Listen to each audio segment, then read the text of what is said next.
What's going on, everybody? Josh Callaway here, SI Sooners, alongside John Hoover, Ryan Chapman, back at Gaylord Family.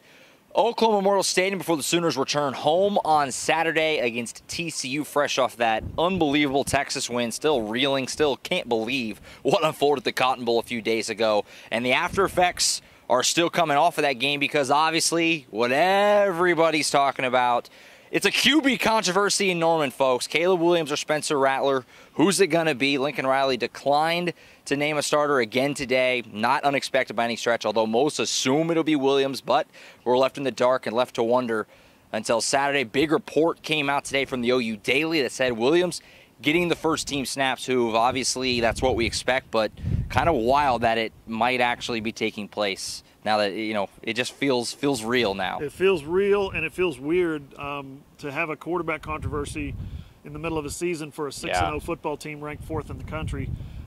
Unfortunately, we have plenty of recent evidence to see where quarterbacks have been on national championship contending teams and been replaced as the starter. Jalen Hurts, Tua Tagovailoa in the championship game, and then Trevor Lawrence and I almost said Trevor Knight. Goodness. Why not? Trevor Knight and Kelly Bryant at Clemson. Trevor comes in and wins the national title there as a true freshman. I think Caleb Williams has that kind of mojo about him, that kind of magnetism to rally the troops, inspire the teammates, whatever it may be.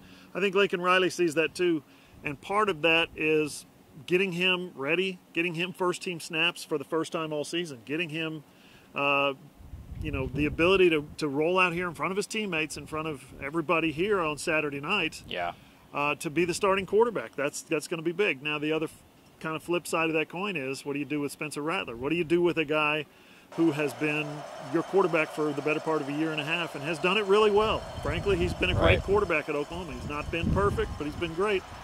So here we are, one practice after the OU-Texas game. Lincoln Riley said today he gave Spencer Rattler the day off to kind of refresh himself, get away.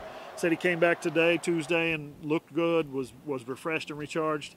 But the report in the OU Daily didn't really pull any punches. The reporters, the kids who run the OU beat for the OU Daily, they watched practice. They counted up snaps. They took a tally of who got the most snaps for the first team and who got the most snaps for the second team. It was Caleb Williams, something like 15-7 in the kind of stretching, warm-up kind of throws. And then when it got into more of a team session, it looked like Caleb Williams was running with the ones, the receivers, the offensive line, and Spencer Rattler was running with the twos. So I think that pretty much explains at least where Lincoln Riley's mind is at right now. Question is, he probably was fine, but the question is, how did Caleb Williams handle it? How did he handle being with the number one offense? How did he play? That should have been a question that we asked today. How did he do with the, in his opportunities with the one? I don't think that came up. I don't think Lincoln would have played that. Right. Let us play that game. Hey, I'm telling you, I'm not going to name the starter. So it's just going to be an interesting dynamic, and it's going to be super interesting. This stadium here that we're in right now.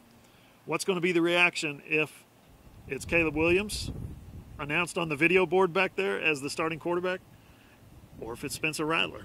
I hate to think if it's Spencer Rattler what that would sound like. Yeah, Lincoln Riley almost can't do that to him. It would be bad. I mean, West Virginia, we were all here that night. It was not great that night. It would be worse, I think, in the lineup introduction even, if it's not Caleb Williams. That being said, which is kind of crazy to think about because Spencer Rattler has won, what you alluded to, Hoove, 14 straight games going back to last year.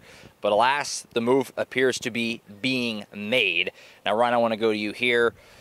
Lincoln said that he expects both guys to be there the rest of the season. There's been a lot of rumors flying around. Don't trust everything you see on message boards, folks, that Rattler, maybe leaving the team or whatever. Don't buy into that. Lincoln said he expects both to still be here. May still need Spencer Rattler at some point in a big way. Yeah, for sure. Lincoln said it today, like you said, that he expects both to be here. That OU Daily report that we've alluded to a few times, they interviewed Mike Rattler, Spencer Rattler's father, and he said January 10th is the day that they're looking at. January 10th is the date of the national championship game. He said he hopes that Spencer and Oklahoma are playing in the national championship game, and then they'll evaluate their options after that, whether that is going to the NFL or back to Oklahoma, or if another opportunity in college football comes up. So non-committal past this season, but it does sound like Spencer Rattler will be with this team for the duration. That's something that they're going to need. Look, guys, in the second half, the offensive line, the same troubles we've talked about. Like, it wasn't a perfect, pretty pocket for Caleb Williams anyway, and as a running quarterback, that's just more hit exposure. I'm not saying that Caleb Williams isn't a tough guy, but you've seen it before across college football. It is what it is. You need a backup quarterback who knows what they're doing if you have a mobile quarterback. So if that becomes Spencer Rattler, there still may be a major role he has to play. Think back to the 2018 SEC Championship game. Tua Tagovailoa out of the game. Jalen Hurts comes in, beats Georgia, punches Alabama's ticket to the playoffs. So this may not be the last we've heard of Rattler for this year, but as of right now, it sounds like both Williams and Rattler will be Sooners for the rest of 2021. Yeah, and something that was interesting that was brought up, it was a great point from Barry Trammell, obviously been around a long time. He asked Lincoln straight up, would you consider just playing both? It's not unheard of, you know, kind of rotating in and out. Lincoln pretty much shut that down. Said, nah, I'm going to kind of have a guy that I'm going to roll with, which I thought was pretty interesting, especially considering that he kind of was doing that before. Not extremely, but he was working Caleb Williams even before the official move. So, Hoover, let me just ask you this straight up. How do you where do we go from here? Is it definitely Caleb Williams moving forward? Is there any chance Spencer Rattler starts on Saturday? Is there any chance that Spencer Rattler sees significant playing time the rest of the way outside of a Caleb Williams injury? All I can do right now is guess. Right, Josh. right. And my guess is let's start long term and work our way back. Mike Rattler said in the OU Daily today, the story that was reported that they're keeping their options open beyond January 10th. And he did include, I'll reiterate what Ryan said, he did include Oklahoma in that. Right. I frankly don't see that happening. So as we continue to spin this toward the present day, Spencer Rattler's going to play again at some point this season. He's going to be Oklahoma's number 2 quarterback. He's going to come in and he's going to make plays. He's going to throw a touchdown pass or run for a touchdown or something. Maybe it'll be a 2-point conversion. Who knows? Yeah. But Oklahoma's going to need Spencer Rattler. Spencer Rattler's going to need to project, kind of like he did during the game in the Cotton Bowl the other day, that he's engaged with this team, that he is still a member of the team, that he's still got that C on his chest, that he's a captain. You know, he's going to need to project that, because if he starts pouting, if he goes to the bench and puts the towel over his head, if he walks up the ramp without telling anybody what he's doing and just is by himself and removes himself from the team, guess what? He's still got more teams to play for down the road in the future, whether it's a college team next year, whether it's an NFL team that wants to draft him next year. And there's going to be questions to Lincoln Riley about, hey, what's with this kid? Why did he quit on you guys? You know, if you're Spencer Rattler, you cannot do that. You have to stay engaged. You have to project, again, that you're a captain for a reason. So that's the Spencer Rattler side of what's next. Going to be absolutely fascinating. And now, as you look ahead to this game, TCU, Ryan, you asked Gary Patterson of the Big 12 Coaches Teleconference this week, how are you preparing, Gary? I mean, obviously, Caleb Williams, the assumption, is the starter. He hasn't played a whole lot. What did Gary Patterson have to say about what this is being looked at from TCU's point of view? Yeah, Gary Patterson basically said, look, roll back the clock 2 years, put up that Jalen Hurts tape, and see how that offense ran.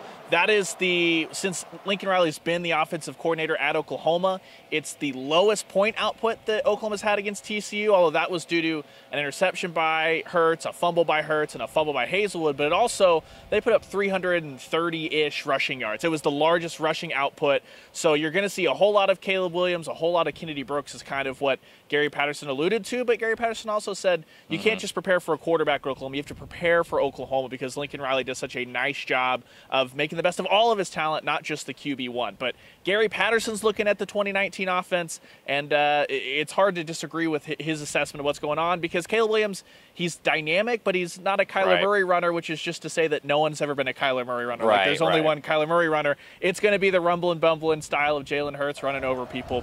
So that makes a lot of sense as to what TCU's preparing for coming into the contest here at 6:30 on Saturday night. Absolutely, and obviously two coaches that know each other very well. Lincoln even said as much. You know, TCU's coaching staff, one of the few that hasn't really changed at all since Lincoln Riley has been at Oklahoma, so they know each other well. All right, we're getting rained on, so I'm going to get out of here. Oklahoma-TCU, Saturday night at 6:30. The Sooners are back here at Gaylord Family Oklahoma Memorial Stadium. We assume the beginning of the Caleb Williams era, somewhat, as the starter at least. It's going to be electric in here Saturday night. Be sure to keep up with allsooners.com all throughout the week as we continue to preview this TCU game and figure out what the heck's going to happen with this quarterback situation. And, of course, tons of post-game reaction Saturday night late. After the game, we'll be here till like 3 a.m. doing all this stuff for you because we care. allsooners.com.